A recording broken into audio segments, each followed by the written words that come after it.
Olá, hoje no programa Análise Direta nós vamos falar sobre um continente chamado África. Vamos mostrar uma face desse continente que muita gente não conhece. Uma face próspera, bonita, forte e que pode crescer muito.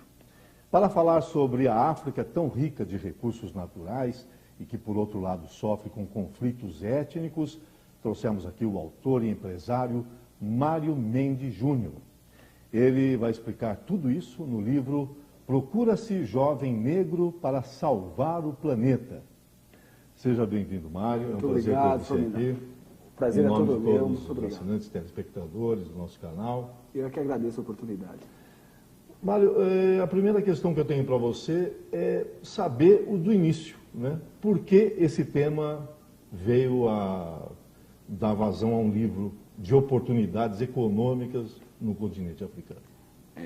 Esse livro, ele conta um pouco da minha trajetória de vida dos últimos, apesar de pouca idade, 35 anos, eu tenho mais de 15 anos de vivência em África.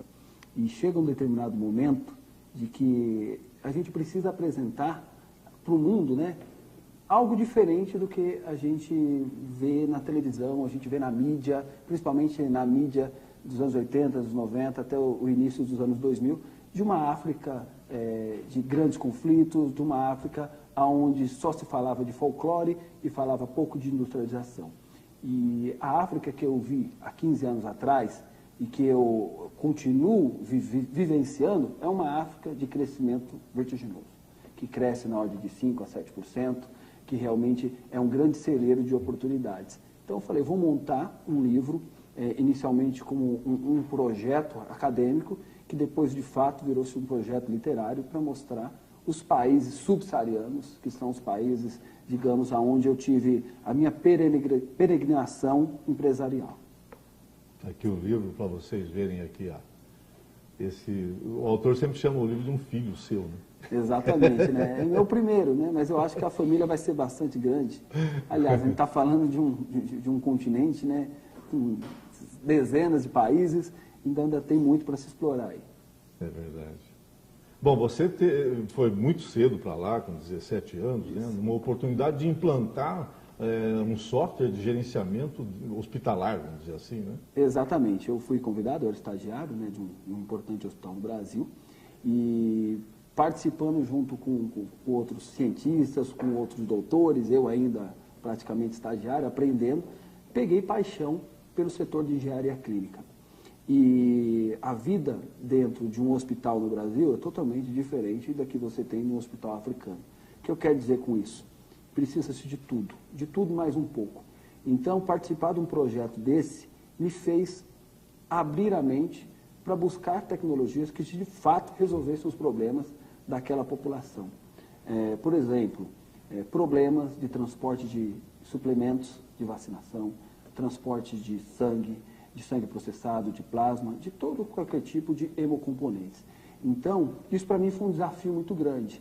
Então, o que foi inicialmente um projeto pequeno para ganhar visibilidade para o Brasil e também para as empresas que estavam por trás desse grande hospital no continente africano, foi para mim um desafio de vida, de criar algo diferente, que talvez se eu tivesse tomado a decisão de ter ficado no Brasil naquele momento, eu não teria essa cultura tão rica de começar tudo do zero, onde você não tinha infraestrutura, você não tinha fonte de pesquisa, então realmente era a vivência prática, conversando com as pessoas e realmente conversando com médicos, especialistas, engenheiros que estavam lotados naquele país. Então isso para mim fez a grande diferença. O livro fala um pouquinho de cada uma dessas coisas. Como de fato era, né, naquele primeiro momento, Angola, Luanda, principalmente a província de Luanda, no fim da guerra e o início de uma nova República Democrática. Como é que isso começou a surgir? Como é que esse desenvolvimento começou? Como que eles começaram a enxergar que eles precisavam se abrir para o mundo, de trazer especialistas de fora? Isso vale para as demais nações subsaarianas. Então, você está falando de nações subsaarianas, que eu acho que é o objeto maior do seu trabalho, livro, né? Mas a África tem mais de 50 países. Por que se você se deteve nessa região? Que é a África puramente negra, né? Eu foquei na África Negra por uma questão muito particular. Primeiro, foi aonde eu comecei a me desenvolver. Então, de Luanda, eu faço acesso ao Congo, eu faço acesso à África do Sul, eu faço acesso a Moçambique, aqueles países que estão ali, digamos assim, que possuem uma relação de comércio muito próxima e organizada dentro da Sociedade de Desenvolvimento da África Austral. Mas por uma segunda questão mais particular ainda, são as nações que mais crescem no mundo, são as nações que crescem na ordem de 5% a 7%. Enquanto, mas por que não cresciam nada? E agora chegou porque precisam de tudo. Chegou investimento, chegou gente interessada em investir? Exatamente. Primeiro, porque precisam de tudo. Segundo, porque possuem agora regimes em consolidação de um processo democrático. Estão para se consolidar. E é estranho a gente falar isso para muitas pessoas que ainda possuem a visão de uma África atrasada. Não podemos esquecer que nós tivemos um PIBinho aqui. Alguns países do eixo norte fecharam com um PIB negativo. Você não teve nenhuma nação africana, mesmo no período dessa grande crise, que fechou com PIB negativo. Todas fecharam crescimentos e todas fecharam com crescimento acima de 5%. Mesmo a mais pobre de todas, o Níger?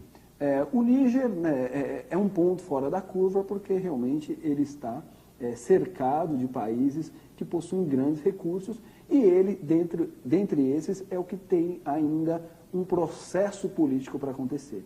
Então, eu isolo o Níger e isolo até 2 ou 3 economias africanas, porque ainda não fazem parte dessa grande economia de mercado.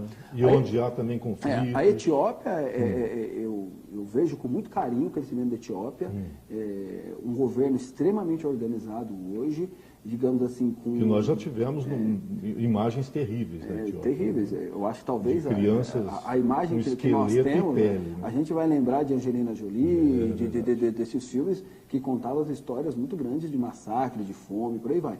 Mas a Etiópia hoje é uma nação franca e consolidada, talvez o maior projeto hoje de malha aérea que nós temos no continente, digamos assim, que vai ser o futuro de interligação, que vai suprir a defasagem hoje sul-africana de conectar a Europa, a América e a Ásia com a África, certamente será o grande hub, será a Etiópia. Mas só um ramo de transporte aéreo pode ocasionar uma mudança tão positiva assim? Ocasiona. Unicamente ele? Sim, unicamente ele não. Você tem, ligado a ele, você tem um segundo projeto muito grande, que são os projetos de geração de energia eólica. A gente não pode esquecer nesse mundo, né? Quem detém tecnologia de energia realmente consegue se consolidar. Foi assim a América do Norte, isso com petróleo e por aí vai. E limpa, né? Mas um ponto muito importante, o trânsito de pessoas é muito importante para você escoar todos os comércios. Então, um hub hoje, dentro daquela região onde está situada a Etiópia, certamente vai abrir um comércio muito grande. Não podemos esquecer que não é somente o trânsito de pessoas, é o trânsito de mercadorias e realmente o trânsito de serviços que começa a surgir. Então, esse é o grande fator crítico de sucesso para mim, quando a gente fala de Etiópia e ali de países vizinhos. Mas a gente está falando, esses são apenas 2 projetos de uma nação. A gente está falando de centenas de outros grandes projetos. Projetos de agricultura de grande escala, projetos de mineração, onde, de fato, o povo começa a usufruir do bem natural da terra, ao contrário do que era de 2 a 3 décadas atrás, onde realmente ia os colonizadores, ou não mais os colonizadores, mas sim aquelas grandes estatais com grande poder econômico, e praticamente sequestravam grande parte dos rendimentos que aqueles recursos naturais produziam. Então, eu vejo uma África mais organizada. É até contraditório a gente olhar que um país tão consolidado como o Brasil, dos regimes sociodemocráticos, e eu, por vivência prática, eu vejo em Moçambique uma relação ética governamental dos seus entes públicos muito maiores do que a brasileira. Você fala, como é que isso... Parece até um compromisso muito maior. E, digamos assim, uma sonegação, uma corrupção menor. E realmente um governo muito mais organizado. Dentre as nações africanas, eu acho que Moçambique tem o governo mais ajeitado e realmente menos corrupto ali das nações, até menos corrupto do que o nosso. Então, é um momento de prosperidade como há 50 anos a África não se via. E os próximos 50 anos da África, certamente, serão anos definitivos.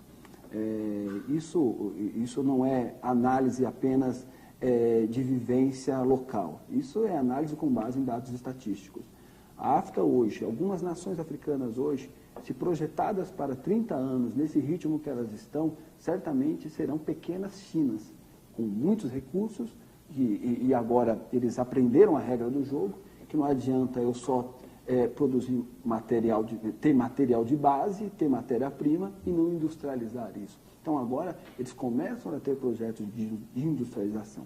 Existe um perigo de se criar no continente africano super cidades que desenvolvam um movimento migratório grande no continente e depois essas super cidades venham a sofrer como São Paulo sofre hoje, com plano diretor complicado, com desabastecimento, com saneamento básico deficiente, com qualidade de vida precária nas circunvizinhanças.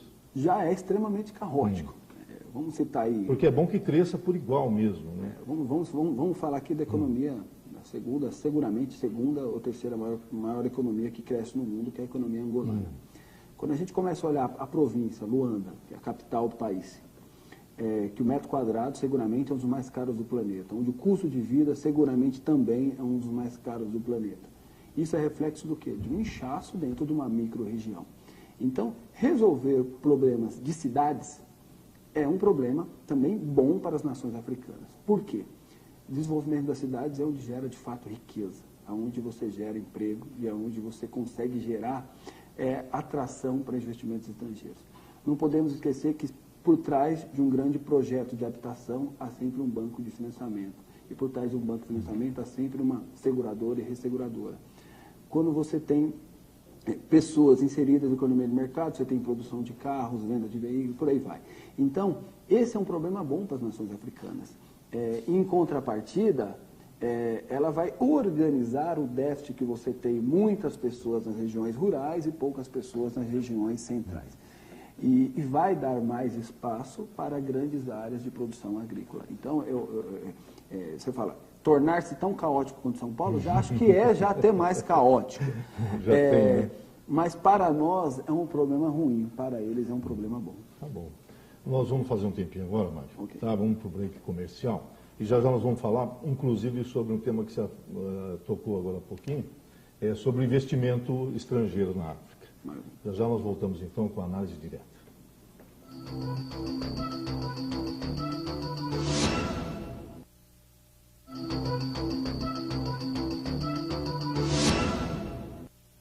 A análise direta já está de volta para um novo tempo aqui de conversa com o nosso amigo Mário Mendes Júnior, autor do livro Procura-se Jovem Negro para Salvar o Planeta. Nós estamos com o autor e estamos, é lógico, né, buscando detalhes desse momento econômico africano, que não deixa de ser um bom momento, e nós, agora há pouco, queríamos tratar justamente dos financiadores, né, dessa nova realidade africana.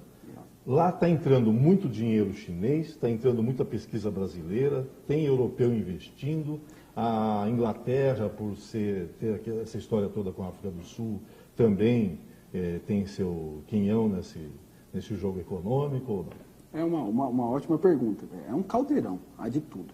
Mas vamos tropicalizar. Hoje, os chineses, né, literalmente abriram os olhos, né, para a economia africana. Mas esses olhos, a relação China não é tão antiga quanto a relação brasileira, do ponto de vista de comércio, né? A China tinha, sim, uma relação, né, em virtude até do que a antiga União Soviética apoiou muitos movimentos, né, de independência das nações africanas, mas a relação comercial, digamos assim, ela tem 1,5 décadas, e a brasileira passa certamente de 4 décadas. Mas só que o chinês, ele tem uma dinâmica muito agressiva de fazer negócio. é inevitável. O dinheiro chinês chega mais rápido. O dinheiro chinês mais rápido. E é inevitável. É um dinheiro mais barato? É um dinheiro mais barato, é um dinheiro gratuito, digamos assim. Quase todas essas nações, elas precisaram, ao longo desses anos, dos últimos 50 anos, buscar empréstimo, buscar financiamento em praticamente todas as nações do planeta, né? As nações economicamente, né, estáveis do planeta. O Brasil foi uma que, nos últimos 50 anos, emprestou muito dinheiro para muitas nações africanas. E como a China também emprestou. Só que chega um determinado momento do seguinte, essa dívida um dia precisa ser paga. E quando elas não podem ser pagas, aí é que é grande diferença. Um país africano, quando precisa realmente estar em pé e dar um calote, procura o Brasil e fala, Brasil, eu preciso realongar minha dívida, eu preciso que você me dê o perdão de 500 milhões de dólares, renegociar. No Brasil é muito traumático fazer isso. A gente sabe que aqui, por mais problemas que estejam, que tenhamos aqui, somos uma república democrática e consolidada. Então, nós temos os trâmites legislativos, judiciário, né, e principalmente legislativo, para que a gente consiga realmente aprovar um perdão de uma dívida como essa, ou até conceder um novo empréstimo. Então, aí é que está a grande diferença da China. Já na China, o processo é mais rápido. China, eu tenho um projeto aqui de geração de infraestrutura, projeto de hidrelétrica, um projeto de estradas, um projeto de portos, e eu preciso, sei lá, 3 bilhões. 3 meses a China delibera isso. Então, essa é a grande... Aqui, certamente, demoraria 3 anos e não sairia recursos com volumes desses. Então, aí está a grande diferença. Só que qual a contrapartida que a China, obviamente, exigirá? Compras de produtos e serviços chineses. A Coreia do Sul, muito parecida. E a Coreia do Sul, né, digamos assim, com uma cerejinha do bolo a mais. Porque a mão de obra que você tem na Coreia do Sul é muito qualificada. Diferente da mão de obra chinesa, que não é tão qualificada assim. Já o Brasil, ele investe sim no continente africano. Mas o investimento ele é pouco estatal e mais na iniciativa privada. São das grandes construtoras, como o Odebrecht, como Camargo Correia, como a própria Embraer, que já começa a ter uma relação mais próxima, mas não é aquele governo... Do Estado tem a Embrapa, que sempre deu um suporte a Embrapa agrícola. Né? Acho que a Embrapa talvez... Talvez não, seguramente. Na minha visão, acho que uma das empresas mais acertadas de todo o planeta, eu acho que é a Embrapa. Não só...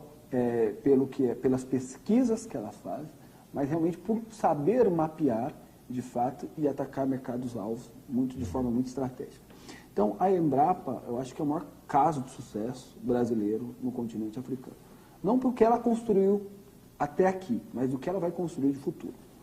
A gente olha a questão de solo e clima das nações subsaarianas e olha a questão de solo e clima do Brasil, a gente vai ver que é o seguinte, as savanas africanas e o cerrado brasileiro possuem uma similaridade tremenda. Quer dizer, a mesma agricultura de grande escala que você faz aqui, com poucas adaptações você faz lá.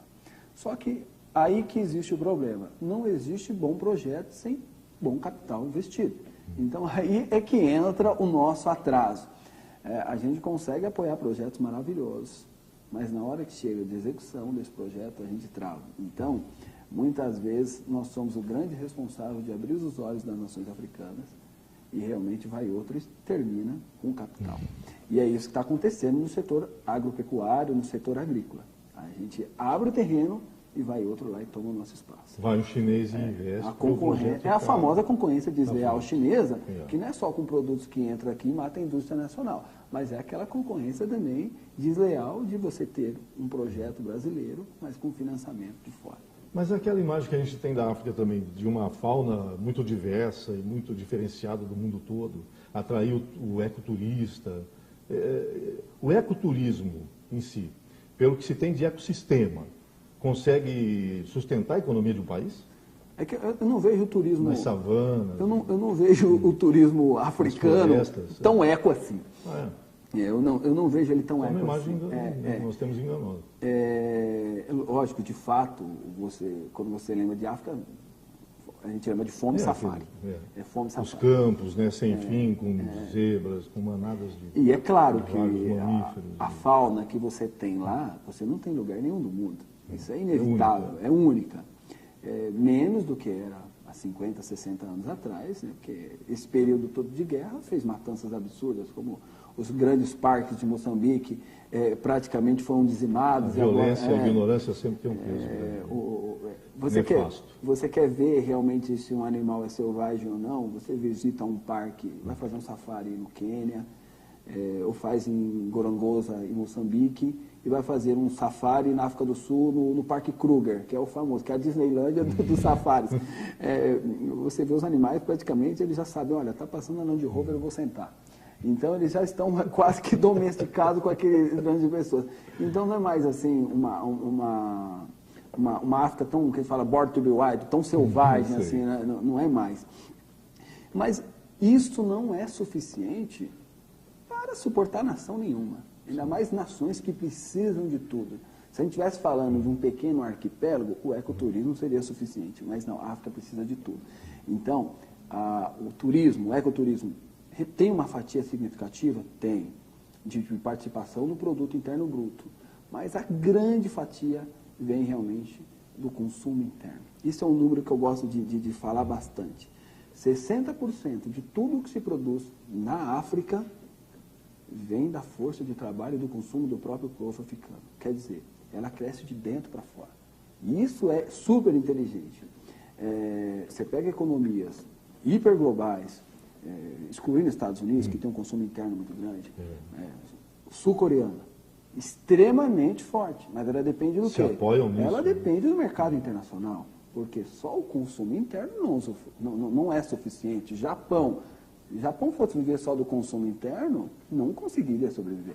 Já os países africanos, porque a população hoje começa a precisar de tudo e começa a exigir, come carne, coisa que não se comia há 2 décadas atrás, compra televisão, compra vestuário, tem acesso a conteúdo televisivo, o conteúdo televisivo hoje é global, os veículos hoje cada vez são mais globais, então eles começam a se inserir numa economia de mercado e eles consomem muito. Então, é comum você ver em nações africanas que eles optam não pelo melhor, mas pelo mais caro.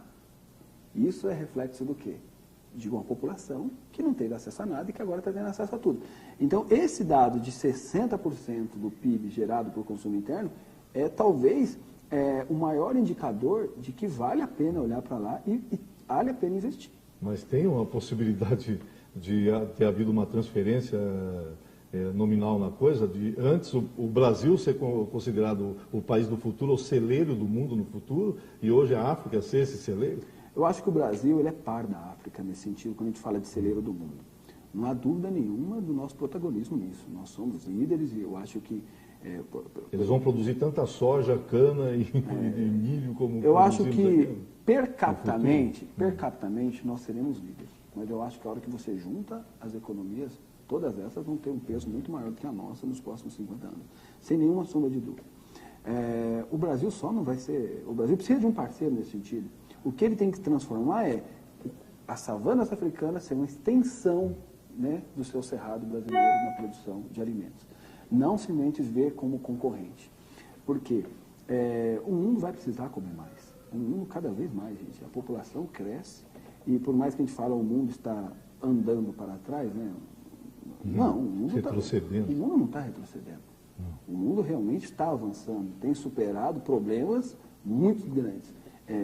Até a própria questão de Oriente Médio, ela vai se estabilizar, é inevitável que vai se estabilizar. Eu vejo situações hoje muito melhores e mais promissoras do que a gente via de 30, 40 anos atrás, que talvez tinha menos conflito do que há hoje. Então o mundo vai precisar de muito espaço e de muito solo, realmente, para poder produzir alimento. Mas tem um segundo ponto, que na minha visão é o mais crítico. O mundo vai precisar, não energia para a gente sobreviver, para a gente viver, mas de energia para produzir. O petróleo no mundo, se durar 60, 70 anos, também tem estudiosos que falam que dure 100. 100, para um planejamento estratégico de nações, é pouco. Então, é óbvio que essa matriz... Ainda mais nas nações que saíram do zero até há pouco tempo. Então é óbvio que essa matriz energética ela vai ter que mudar. E qual vai ser a nova matriz energética? Seguramente as renováveis. É porque a renovável é mais bonita, ela tem um apelo menor? Não, porque ela é a mais barata e ela é a que você de fato consegue instalar em grande escala. Quando a gente pega o deserto da Namíbia, deserto do Saara, outras regiões saarianas, você tem produção, aliás, né, dizem que o Saara só seria suficiente para gerar energia para todo o planeta. Então, você começa a ter uma necessidade e um planejamento de nações africanas de longo prazo. Não é à toa que a Etiópia, você fala, a Etiópia tem tanta coisa para fazer, por que vai investir num projeto eólico? É óbvio que é um planejamento estratégico de longo prazo. Coisas que muitas vezes nós aqui no Brasil não costumamos fazer, um planejamento de nação de longo prazo. A gente tinha até o antigo ministro Mangabeira Unger, que era o grande pensador do Brasil dos próximos 50 anos. E, de fato, fez um trabalho significativo, mas não teve continuidade, né? Mas essas nações começam a pensar, quem detém energia detém o poder. Foi assim na época da industrialização norte-americana, com realmente o escoamento do petróleo, das rodovias, e certamente será assim na nova matriz energética. E o que se tira, vamos dizer, de mais representativo para a economia local do solo africano? Porque a gente sempre ouve falar de diamante, ouro, né? Mas de lá se tira também minério de ferro, alumínio, minério de sílica, ferro, silício, a gente fala muito do ouro, diamante, né? Porque, obviamente... Tem minas representativas. Minas representativas, e eu estou falando de que você... De qualidade. Uma pepita de ouro, ela, obviamente, vale por 3, 4 toneladas de minério de ferro. Mas, óbvio, o topo é o minério de ferro e o carvão. Os dois estão ligados ao quê? À industrialização, à produção de bens de consumo. Que é o commodity que sustenta outra geração de energia. Economias, né? Claro, no mundo todo. Exatamente, e outra geração de energia. Então, essa é a matriz quando a gente fala do ponto de vista de extração de minérios. Só que você tem outras. Seguidos disso, você tem grandes potências econômicas, como a própria Nigéria, um dos maiores produtores de petróleo do mundo. Então, a África ainda é muito dependente dos recursos naturais. E ela vai ser sempre. Todo mundo que acaba discutindo temas africanos já se fez essa pergunta. Será que os recursos naturais africanos eles foram bem ou são maldição? Porque realmente eles são tão fortes e tão férteis que realmente geram interesse de todos os lados. Então, a África continuará sendo, se organizar isso, uma nação com grandes recursos naturais, muitos deles perpétuos, né? Como o caso de minério de ferro, carvão, que são minas praticamente infinitas. Ainda tem muito espaço para petróleo, tanto das bacias atuais quanto de novas descobertas. Então, eu acho que de A a Z, a África tem um pouquinho de tudo. E um ponto principal, o público que vai consumir. Bom, nós vamos fazer mais um intervalo, já voltamos com o último bloco aqui do nosso programa Análise Direta. E no último bloco vamos falar bastante do livro, né, do Mário Mendes Júnior, porque acho que é um dos poucos livros editados que eu já vi que tem 2 prefácios, né? Exatamente. Já a gente explica isso para vocês.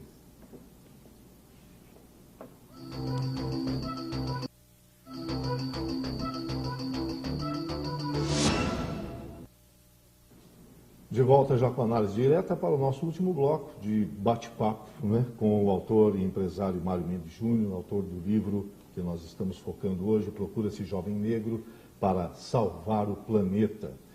Esse nome poético, né? Tem muita profundidade nisso, né? Exatamente. Porque tem um futuro grande aqui, né? Implícito, né? Na verdade, eu escolhi esse nome... Um futuro de importância, né, para o globo, né, para a Terra. Né? Exatamente. E o título, ele é bem latente. Por que Procura-se um Jovem Negro? Porque eu acredito que, de fato, é o poder negro, é a força de trabalho e a inovação do próprio africano que vai fazer com que ela realmente cresça mais e assuma seu papel de destaque no mundo. Ao contrário do que foi nas últimas décadas, né, que foi o poder branco, ou o poder europeu, ou o poder anglo-saxão, que de fato dando as cartas. Então, por isso do título. Por que esse é um livro que tem 2 prefácios? A versão brasileira, o prefácio é do Wilson Paceto, e a africana de Augusto Alfredo. Gostaria que você explicasse por quê e quem são essas pessoas. Né? Legal. Eu de cara, quando comecei a escrever o livro, eu falei, esse livro tem que ter 2 prefacistas. Um com a visão brasileira, e aí no caso o Wilson Pacetto com uma visão muito particular. Seguramente o Wilson Pacetto é um dos maiores especialistas. Então, ele está ligado a recursos hídricos, né? Recursos hídricos, um dos maiores especialistas de águas do planeta. Uma pessoa que tem uma visão de desenvolvimento de cidades, infraestrutura de cidades ímpar, como eu nunca vi em outros pesquisadores. Então, eu falei, eu que gostaria de um prefacista que me apoiasse também em buscar alternativas para o desenvolvimento das cidades. E uma pessoa muito querida, um amigo muito próximo, então, ele deu a visão brasileira para o continente. E, em segundo lugar, eu gostaria de alguém que fosse extremamente atuante no processo midiático africano. Então, eu busquei um grande amigo também, que é o Augusto Alfredo, o Mayung, que é um jornalista angolano, que estudou no Brasil, fez universidade em Minas Gerais, no Brasil, em comunicação, em jornalismo, e apoiou o processo de mediatização toda de Angola. Quer dizer, é tão particular o conhecimento dessas 2 pessoas no tema que um soma com o outro. Então, um que olha o desenvolvimento de cidades e outro realmente contrapõe o ponto seguinte. As cidades brasileiras estão em determinado ponto, as cidades africanas estão em desenvolvimento. E outra, consegue articular com tudo que a mídia falava de mal da África e começa a mostrar uma África emergente, uma África que cresce hoje. Então, eu falei, não tem como eu fazer um livro que mostre as 2 visões e ter um único prefácio. Então, eu falei, vou juntar um prefácio brasileiro e um prefácio africano. E o Augusto Alfredo, ele era militar? Ele é militar ainda está ligado à Marinha, exatamente. E teve esse trabalho de comunicação implantado dentro do quartel. Da Marinha, atualmente ainda é responsável pela revista da Marinha, pela rádio da Marinha, das Forças Armadas. Mas a gente vê as Forças Armadas de Angola de hoje, não é aquela força revolucionária pró-ditadura. Ele fazia parte das Forças Armadas pró-crescimento, pró-abertura, pró-democracia. E foi combatente, uma pessoa que tem uma visão muito boa. E o prefácio dele é extremamente extenso e muito forte, uma visão muito forte realmente de como o mundo via a África. Como que você, agora para quem se interessou, vai comprar o livro, até a livraria adquirir essa obra, né? Como que você estruturou ela, os capítulos, como você amarrou, você começa como, desenvolve de que maneira e termina... Primeiro, o livro, ele são 2 grandes partes. Para quem gosta de fotos, talvez seja o livro. O livro ele possui 2 grandes partes. Uma parte que essas fotos são do Nuno Nóbrega, um fotógrafo português, uma das, acho que a melhor visão africana, eu acho que é o melhor fotógrafo hoje que tem uma visão progressista da África. Vou mostrar mais uma. Quando eu encomendei as fotos a ele, para que ele produzisse, é meu parceiro na produção desse livro, eu falei, Nuno, eu não gostaria de ver ninguém triste. Eu gostaria de ver pessoas em estado de reflexão e pessoas alegres. Por quê? O que o livro fala é de situações de reflexão e situações de momentos felizes. Então, o livro, quando ele foi construído, a andragogia dele foi justamente de mostrar o processo, primeiro, de uma África que tinha, sim, problemas, traçando um paralelismo entre o que a mídia falava dessas nações e o que, de fato, elas são hoje. E aí o livro vai construindo, vai derrubando antigas teses e antigos vícios, de que a África era uma África violenta, era uma África apenas de fome. Então, esse foi o esquema que eu procurei. E nessa segunda grande parte do livro, há muitas nações que a maioria das pessoas desconhece.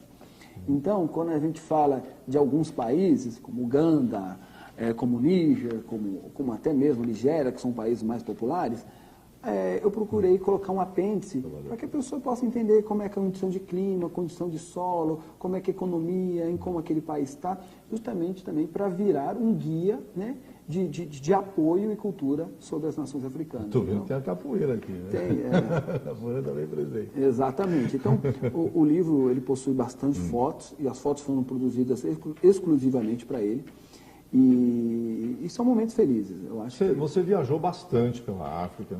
Mas você não dividiu os capítulos por países, logicamente. Não. Você dividiu por realidades. Eu dividi, na verdade, por África subsaariana. Do Brasil à África, de carona em carona. Exato. Você também é mochileiro? Não, mas na verdade aí não conta a história de trânsito, de viagem, não. Conta realmente como é que era a relação do Brasil antes e como é que é a relação do Brasil hoje com a África.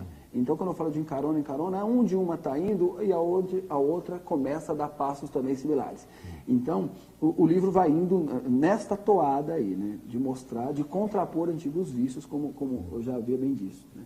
Certo. Então, aí no final do livro você fecha, eu fecho um apêndice, falando da realidade econômica. Eu fecho com um apêndice falando de cada uma das nações que o livro trata. Por exemplo, como você pode ver a Tanzânia. O que era a Tanzânia? O que a Tanzânia faz? O que ela não fazia?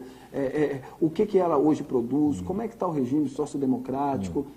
Já é uma democracia? Não é? E isso vale para as nações subsaarianas. Certo. Porque tem o Sudão, depois tem a Etiópia, tem tudo aqui. Exato, porque no meio da leitura. Exatamente, porque no meio da leitura, você às vezes fala, olha, em determinado momento, Uganda passou por isso. Você fala, nossa, o que é Uganda? Então vamos lá, então você tem um apêndice justamente para ser seu material de apoio para uma leitura mais tranquila. Né? Agora, uma pessoa que queira se basear no livro para investir na África, ela consegue fazer isso após a leitura da sua obra? O livro... Ela consegue ter um norte, ela consegue visualizar algo interessante? Porque tem área tecnológica que está mandando hoje no mundo. Né? Olha, eu dei muitas entrevistas nesses últimos meses. Eu acho que essa é a melhor pergunta de todas, Furtado. Porque o livro ele foi produzido para isso. O objetivo do livro foi exatamente este. De abrir a mente para que as pessoas possam buscar alternativas de investimento. Porque eu estou vendo um sentido nisso tudo. Né? Exatamente. Você está objetivando, você gosta da África, a gente percebe. Eu gosto e eu acho que tudo que eu construí na minha vida nesses últimos anos, apesar de pouca idade, eu devo muito ao recurso e à força de trabalho africana e ao dinheiro africano. Então, eu acredito porque eu usufruo disso, entendeu? Eu usufruo no bom sentido, né? Então, esse livro tem esta missão de abrir a mente a um determinado ponto seguinte. Nas nossas férias, vamos buscar roteiro diferente de viagem. É nesses momentos, às vezes, de lazer que a gente consegue visualizar grandes oportunidades. Então, o livro tem este objetivo, abrir a mente. E, obviamente, ninguém faz investimento apenas com a leitura de um livro. Mas só que a grande ideia pode surgir ali sim, né? Digamos, o livro quer ser agente. Humildemente quer ser agente. Você viu a oportunidade estando lá. Exatamente. O que eu quero é justamente isso. Alguém pegar o livro e olhar, nossa, Moçambique está nesse nível? Vou pesquisar um pouco mais. Será que o meu negócio tem aderência com esse país? Então, é assim que surgem as ideias. Vamos sair do lugar comum, né? Não podemos esquecer, nós somos um país extremamente mixigenado, extremamente multicultural, que se a gente não tiver uma promoção do nosso país lá fora, ninguém vai sair, ninguém vai saber que esse país é produtivo. Então, o que eu estou tentando fazer é uma promoção independente desses países para o desenvolvimento estrangeiro. Agora, na sua visão, na construção dessa obra, tudo da sua experiência toda adquirida, qual o melhor dinheiro que pode entrar na África e contribuir de maneira positiva? Para a gente fechar o papo. O melhor dinheiro hoje, na minha visão, é o dinheiro para a agricultura, para projetos de agricultura. Por dois motivos. A curva de aprendizado de uma industrialização, de um processo de agricultura de grande escala, é menor do que uma grande produção científica. Não adianta eu ir lá na África e falar, vocês vão produzir computadores. A curva de aprendizado é muito grande. Nem nós temos competência ainda para essa grande escala. Estamos criando. Já a curva é menor. Você, uma vez colocando dinheiro de agricultura, você rapidamente torna-se aquilo uma potência agrícola. Você consegue subsidiar o alimento interno, porque quem produz muito consegue subsidiar o seu preço. E você consegue, de fato, se equilibrar, né, aí sim na balança comercial com grandes nações produtoras de alimentos. Então, eu acho que o dinheiro na agricultura é o dinheiro mais bem investido no continente, porque gera riqueza e gera desenvolvimento. E na África tem petróleo na costa ou no continente? Tem Petróleo. A África tem petróleo. Tem bacias tem consideráveis? Bacias, e tem bacias virgens inexploradas ainda, certamente. Na costa e no continente? Na costa e no continente, óbvio. A costa ela é muito mais fácil de se mapear, mas você também tem no continente. Perfeito. Então, Mário, eu quero agradecer profundamente em nome de todos aqui sua presença, porque essa visão realmente estava faltando para nós brasileiros. Né? Eu que agradeço muito. Muito obrigado. Conhecer esse perfil atualizado da África. Exatamente. E que essa obra alcance sucesso, que muita gente se interesse, compre, porque nossos laços com Portugal são fortes. Mas com a África, eu considero, acho que o segundo laço mais forte étnico. Recebemos para a nossa 4 milhões de escravos, né? Então, por aí. Muito obrigado. Muito obrigado, Mário, eu que agradeço. pela sua presença. Muito Sucesso. Obrigado. E outras obras venham para mostrar outras realidades. Certamente. Em setembro eu estou lançando mais um. Olha aí, muito esperamos obrigado. que sim. Obrigado. Bom, amigos, muito obrigado por todos vocês ficarem com a gente também, acompanhando esse papo com esse autor e empresário, Mário Mendes Júnior, que nos falou tão apaixonadamente da África. Obrigado. E até uma próxima oportunidade.